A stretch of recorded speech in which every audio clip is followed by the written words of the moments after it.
Well, it's not stopped. It's been raining right through the night and all the way up to, what time is it now? It's around about 1 o'clock, and it's just keeping on pouring down. So it's coming down the fields and down through the stream as well.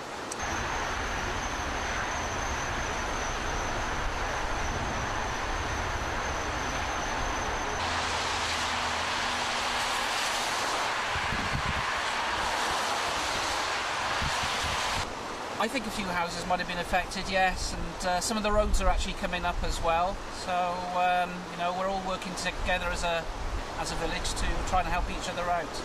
So I think we're okay at the moment, but we want the rain to stop as soon as possible.